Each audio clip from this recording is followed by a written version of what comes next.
Welcome to Super Slabs Collecting, a channel focused on slab flipping, smart grading, and thinking beyond the rip. If you've ever sent a card to PSA and it came back lower than you expected, yeah, this video is for you. Grading will humble you fast. You think you have a PSA 10, PSA disagrees. They think you have a PSA 8. Now you're staring at your slab like it betrayed you. The truth?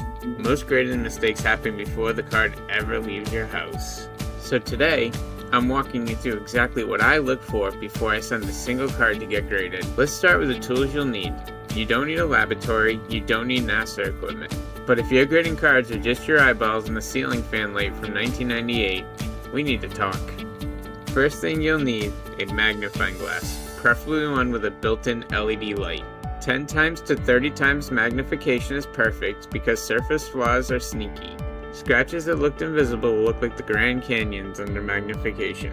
And here's the rule, if you can see it clearly under 10 times magnification, PSA can see it too.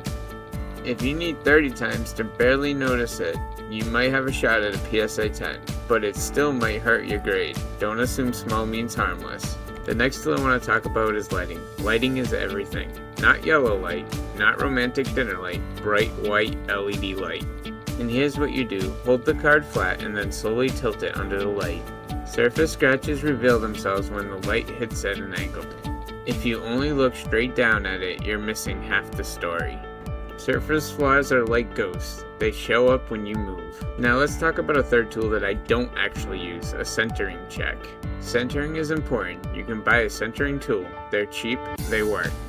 Or you can use your eyes carefully. To score a PSA 10, centering is roughly 55-45 on the front. The PSA 9 is closer to 60-40. If it looks off to your eye, it's probably off. And remember, your brain will try to convince you it's centered. Your brain wants profit, your eyes need to want the truth. Tool 4 isn't quite a tool, but more of a tip. We're going to talk about clean hands. You don't have to wear gloves, I usually don't, but your hands better be clean and dry. No lotion, no food grease, no I just made a pizza submissions. And keep a microfiber cloth nearby. Dust happens, life happens, but fingerprints on a card you're about to grade, that one's on you. Now that we've got the tools, let's talk about the 4 things that actually matter, because PSA doesn't grade vibes. They grade corners, edges, surface, and centering. And this is where people get emotional, but it's important to be honest. Alright, this is where grading gets real. PSA doesn't care how rare the card is, they don't care what you paid, they don't care that it's your favorite player. They care about 4 things, corners, edges, surface, and centering. Miss one of these and your PSA 10 dream, well, they'll be stuck in the doghouse. Let's start with corners, because corners are the first thing graders see. And corners will ruin your day. When you inspect a corner, you're looking for whiteness, softness, fraying, and little dings. On chrome cards, look for tiny chips. On paper cards, look for white showing through the color. Here's my rule, if I see more than one bad corner, I'm done. I don't argue with myself, I don't say maybe PSA won't notice, they will notice. If one corner has noticeable whitening, it's probably not a 10, and that's okay. But don't send a 9 hoping it magically becomes a 10. That's not a strategy, that's hope, and hope is not a grading strategy. Now, let's move to edges. Edges are sneaky, especially on black border cards. Black borders are brutal, they show everything. You're looking for chipping, rough factory cuts, tiny flakes, color break. Chrome sets are notorious for edge chipping. And here's something important, just because it came out of the pack that way, doesn't mean PSA ignores it. Factory damage still counts. I've pulled cards straight from the pack, thought they were perfect, then under light, I see edge chipping. Just like that, my submission pile becomes a resale pile. Be ruthless, the grading room will be. Now we get to the big one, surfaces. Surface flaws are the silent killers of grading. Corners and edges pop pretty easily. Surfaces, on the other hand, tend to hide until you rip them into the light. You're looking for scratches, print lines, dimples, indentations, roller marks, fingerprints, stain. Under the magnifier and light, tilt the card slowly, front and back. Print lines are common on chrome cards. Dimples can happen during manufacturing. Surface issues can really hide themselves until you take a real good look. Spend some time, go over it multiple times, make sure you do it right. This is why lighting matters, and so does magnification. I spent about $15 and got myself a 30x magnifying glass with 4 or 5 different lighting settings. If you see even a light scratch across the surface under good lighting, it's probably not a 10. I've had cards I thought were perfect, then one faint line cost me a full grade. Surfaces don't care about your optimism, neither do graders. Now let's talk about the most easiest issue to define, centering. Centering is the most obvious issue, but it's also one people lie to themselves about the most. You're checking left to right, top to bottom. Are the borders even? Does the image look shifted? Remember, if you want a PSA 10, it has to be 55-45 on the front, or a PSA 9 will be 60-40. Back centering is more forgiving, as the front matters most. Here's a little trick.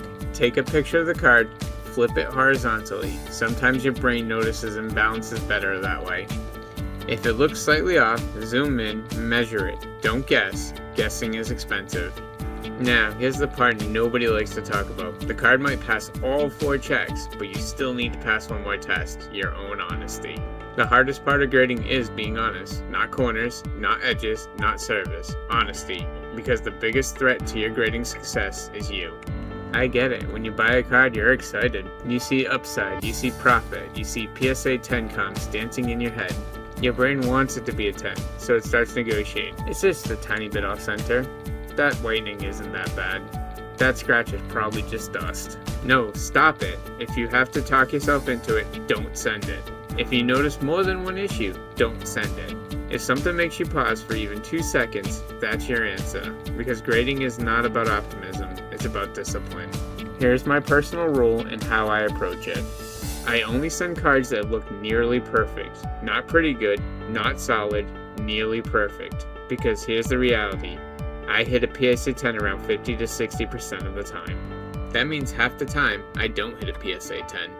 This matters because a PSA 9 usually gets me my money back or slightly ahead after all the investment. A PSA 8 on the other hand, unless that card is in crazy demand, that's usually a loss. And PSA doesn't refund your grading fee because you were hopeful, so I grade conservatively. I want margins and I want safety. I want math simply on my side, not emotions. And here's one last thing I want to leave you with. There's always another dog in the pound. This is important. Don't force a card. Don't convince yourself this is your only opportunity. There are millions of cards sold every day. If this one isn't clean enough, another will be. There's always another dog in the pound. And the disciplined flippers put profit over emotion. Before you spend money grading, spend time inspecting. The difference between profit and loss is usually sitting under the light in your hands. If this video helped you think more clearly about grading, hit like and subscribe, and I'll see you next time. Because we're not just collecting, we're collecting for tomorrow.